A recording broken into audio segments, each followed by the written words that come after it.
In this video, we are going to see Thevenin's theorem. So, the aim of this experiment is to verify the Thevenin's theorem for the given circuit. So, the apparatus required for conducting this experiment is first thing is you are in need of an RPS in the range of 0 to 30 volt, and next you are in need of a resistor in the range of 1 kilo ohm, and next you are in need of an ammeter 0 to 10 milliamps, and next thing is a breadboard and some connecting wires. So these are all the apparatus required for conducting this experiment. Now let me move on to the theory. So according to Thevenin's theorem, any linear active network with the output terminals C and D can be replaced by a single voltage source in series with a single impedance, right? So any network, any linear active network can be reduced to a single voltage source in series with a single resistance. So that voltage source is going to be Thevenin's voltage, and the resistance or the impedance is going to be Thevenin's resistance. So this is what the thing which we are going to do. So for conducting this experiment, we are using this circuit. So in this circuit, we are having three resistors R1, R2 and R3, each of 1 kilo ohm, and this RL at the center is going to be a load resistance, and here we are having two voltage sources. So you are going to set the voltage as 5 volt at the first one, and the second voltage source should have to be set as 10 volt. Right now we are going to perform the theoretical calculation first. So this is what the Thevenin's equivalent circuit. So we are going to reduce the above seen circuit to this circuit. So here you can observe you are having a Thevenin's voltage and you are having a Thevenin's resistance which is in series with it. So this is what the final circuit. So with this you are going to calculate the load current with the formula IL, which is equal to V Thevenin divided by R Thevenin plus RL. So for this calculation you are in need of V Thevenin and R Thevenin. Now let me explain you how we are going to calculate this R Thevenin. So in order to calculate this orthogonal, you have to remove all the voltage sources and the load resistance, right? You have to remove the voltage sources and load resistance. So the remaining things, the remaining resistance that is being connected in the circuit have to be reduced so as to find the Thevenin's resistance. So this is what the circuit looks like. So now we are going to calculate the Thevenin's resistance. So while seeing this, you could be able to observe this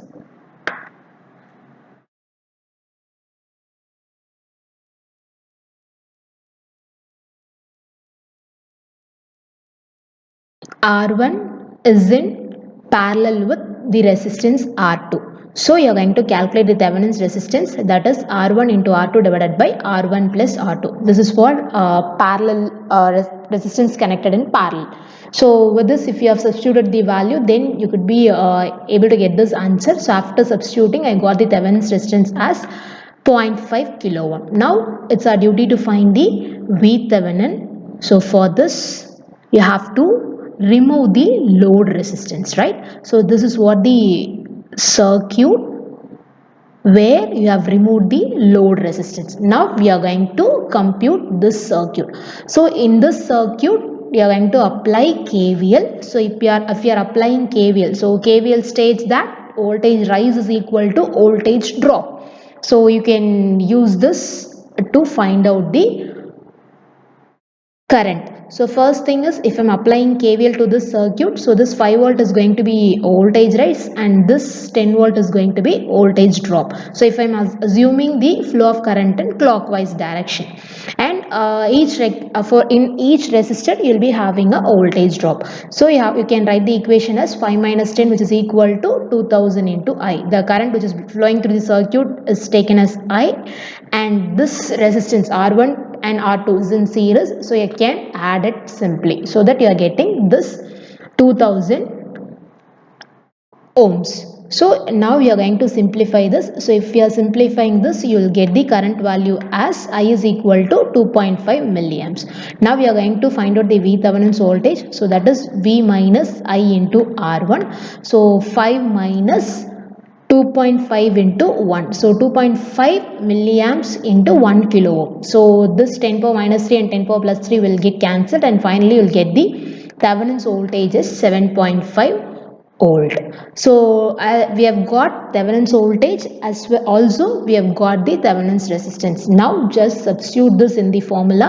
So you'll obtain the value as 5 milliamps, right? So this is what the thing which you have to do while performing theoretical calculation. Finally we got the value of load current by means of using Thevenin's theorem. So this is what the thing which we are going to do theoretically. Now we are going to see how we are going to conduct this test by practical means.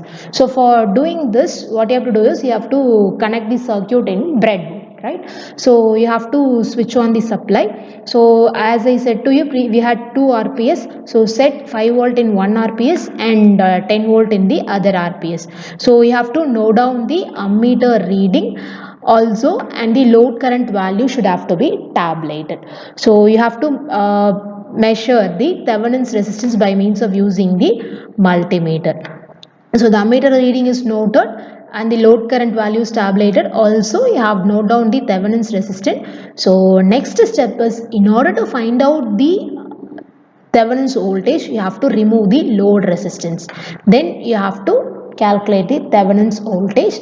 So finally we have calculated the R Thevenin and V Thevenin. With this R and V value, you can easily compute the load current value, and you can compare the result with the theoretical value. So this is what the tabulation. This V1 and V2 will be the value which we set in the RPS. So for this value is going to be 5 and V2 is going to be 10. So and theoretical and practical value, after observing all the values, you can plot it in the, you can place it in the tabular column and you can compare it. So in this way you have to conduct Thevenin's theorem verification circuit, and you can verify the theorem, right? And that's all with the experiment. Thank you.